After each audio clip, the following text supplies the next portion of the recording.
एकसर गावातील मुंबई महानगरपालिकेने केलेली तोडक कारवाई अवैध असल्याचा ठपका भाजपचे माजी खासदार गोपाल शेट्टी यांनी लावलाय।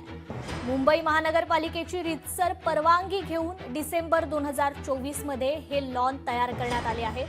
6 महिन्यांच्या भाडेतत्वावर लॉन तयार करण्यात आलं असून पुढील 3 वर्ष याचे एक्सटेन्शन करता येणार होते। हे लॉन जिग्नेश भुटा यांनी लाखो रुपये खर्च करून तयार केले, मात्र तरीही महापालिकेने नोटीस पाठवून तात्काळ कारवाई सुरू केल्याचा आरोप करण्यात आलाय।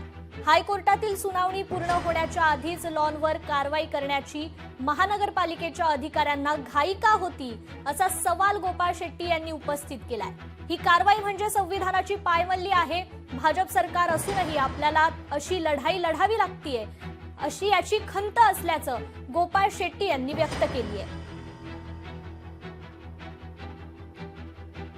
46 लाख रुपये मुंबई महानगरपालिकेला 6 महिन्याचा भाडा भरून हे परवानगी घेण्यात आलं होतं। मुंबई महानगरपालिकेने परवानगी दिलेली आहे।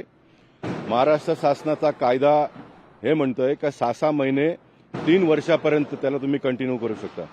हे स्ट्रक्चर 6 महिन्यासाठी बांधण्यात आलं नव्हतं, 3 वर्षासाठी। आणि कायद्यामध्ये तरतूद आहे 3 वर्षाच्या नंतरही तुम्ही कंटिन्यू करू शकता। कोर्टात सुनावणी होण्याच्या अगोदरच सकाळीच तोडकाम सुरू केलं, हे पूर्णपणे चुकीचं आहे।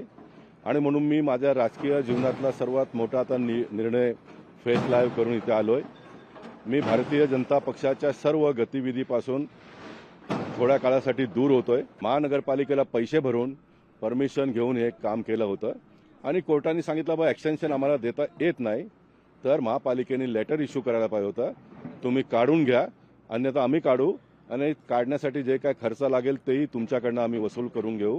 हे काम करण्याची पद्धत आहे आणि म्हणून हे जे कृत्य केलंय पूर्णपणे चुकीचं केलंय। लोकशाही मराठी ऐका, पहा, जागरूक रहा।